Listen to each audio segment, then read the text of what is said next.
El próximo 29 de septiembre se celebra el Día Mundial del Corazón y para mí es muy importante no solamente hablar sobre el tema de la pensión y del retiro, sino también la importancia de la salud, ya que esto va de la mano. Entonces, por eso el día de hoy me da muchísimo gusto tener por aquí a la doctora Daniela Monsalvo, que nos va a platicar un poquito más acerca, en este día tan especial e importante, sobre la conciencia que se debe de tener pues en general de la salud, pero principalmente hablando del corazón. Doctora, bienvenida. Me gustaría, bueno, justamente preguntarle cuáles son, si existe algún estudio básico que las personas deberían de hacerse o respecto a este tema del corazón, ¿qué es lo que las personas deben de considerar? Bueno, principalmente hay que conocer al paciente y saber cuáles son sus factores de riesgo para poder desarrollar una enfermedad cardiovascular a futuro.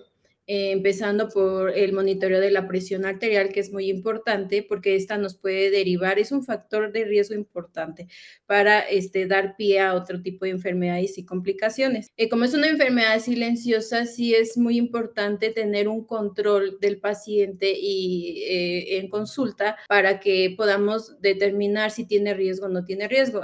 También podemos utilizar estudios de laboratorio como el perfil de lípidos, que también el hecho de tener colesterol y triglicéridos altos nos determinan un factor de riesgo importante, siendo México pues un país donde hay un alto grado de obesidad o sobrepeso.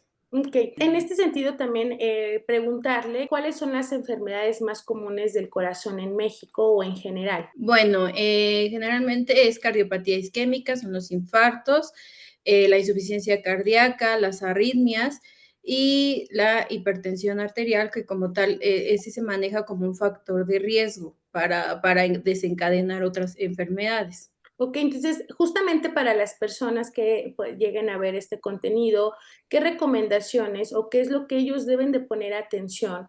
Porque obviamente al final del día la salud es una prioridad que debía de haber estado desde siempre. Sin embargo, no siempre se tiene esa educación y generalmente las personas empiezan a revisar ya cuando empiezan a sentir malestares o cuando ya realmente empiezan a tener algunos problemas, ¿no? Que ya la presión o cosas así. Pero antes de llegar a ese punto, ¿qué es recomendable? No solo a lo mejor para las personas que están ya que son mayores de 55 años, sino en general para toda persona, ¿qué es lo ideal? Bueno, como siempre se menciona, es llevar una vida saludable, una dieta alta en frutas y verduras, que sea una dieta baja en grasas y azúcares saturadas. El hecho, porque esto nos condiciona tener obesidad o sobrepeso y este es un factor de riesgo a futuro. También la actividad física reduce el riesgo y los factores de riesgo para reducir las probabilidades de tener otras afecciones. Sí, Entre ellas también es importante monitorear pues la presión arterial, como mencionaba, el colesterol y la diabetes, que también son factores de riesgo que se pueden modificar con el estilo de vida sano.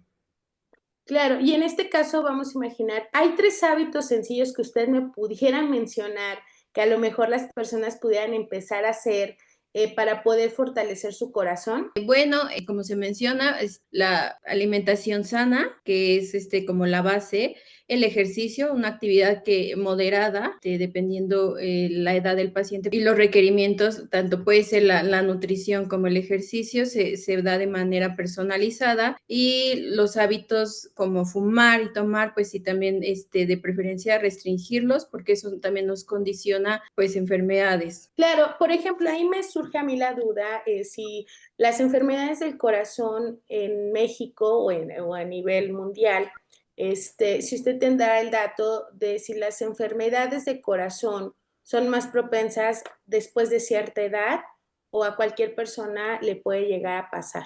Pues es generalmente en pacientes adultos y de hecho es la primera causa de muerte en México. O sea, sí es bastante importante monitorear y hacer conciencia en este tipo de enfermedades. Claro, entonces justamente que este chequeo, por ejemplo, ¿Cada cuánto es recomendable que una persona se haga un chequeo médico? Pues por lo menos una vez al año. Realmente en México a veces no existe como esa cultura de la prevención, que es lo que para nosotros debe de ser importante, prevenir antes de tener ya una enfermedad o una complicación, por lo menos una vez al año, pero sí monitorear dependiendo los factores de riesgo que tenga cada paciente. Ahí ya se determina y cada paciente si tiene factores de riesgo importantes, si tiene antecedentes familiares que pudieran pues, darnos más probabilidades de que el paciente pudiera tener alguna enfermedad o algún riesgo. Ok, comprendo. La mayoría de las veces que tengo entendido que muchas personas, pues obviamente ya acuden hasta que de plano ya se sienten como muy mal. Sin embargo, ¿cuáles pudieran llegar a ser eso? O en su experiencia, si usted nos pudiese compartir, en su experiencia, ¿cuáles son síntomas de alarma o más allá de alarma? ¿Cuáles son los síntomas que las personas deben de poner cuidado y que a veces las personas lo dejan pasar? Bueno, existen varios síntomas que son la disnea, el dolor de pecho, que es el dolor precordial, el dolor en el hombro, en la mandíbula, en abdomen, sudoración excesiva, náusea, vómito y síncope, que es así como la pérdida de la conciencia. Todo esto entra o sea, se hacen unos protocolos. De hecho, el IMSS tiene un protocolo que se llama código infarto, en el cual ellos va por fases y van monitoreando al paciente cuando tiene ciertos factores de riesgo o síntomas que nos indiquen que va a tener un infarto. Claro. Sí, bueno, pues, justamente creo que este día es muy importante para recordarle a las personas la importancia de tomar la responsabilidad de la salud, sobre todo hacerse este chequeo, no necesariamente porque se tenga algún síntoma o no necesariamente porque esté pasando algo malo en nuestro cuerpo, el cuerpo nos está avisando algo, sino ya como un hábito rutinario y creo que uno de los hábitos que podríamos tomar, ¿no? Es hacerse revisiones por lo menos una vez cada 6 meses o por lo menos una vez al año, como bien lo dice la doctora, tratar de caminar o de hacer ejercicio por lo menos 30 minutos diarios, tomar agua, ¿okay? Hay enfermedades, como bien lo comenta la doctora, que son silenciosas, entonces la invitación es que tengamos mucho cuidado y que pongamos mucha atención en estos puntos. Por mi parte, doctora, quiero agradecerle que nos haya permitido esta entrevista y que nos haya dado esta información tan valiosa. Ok, gracias.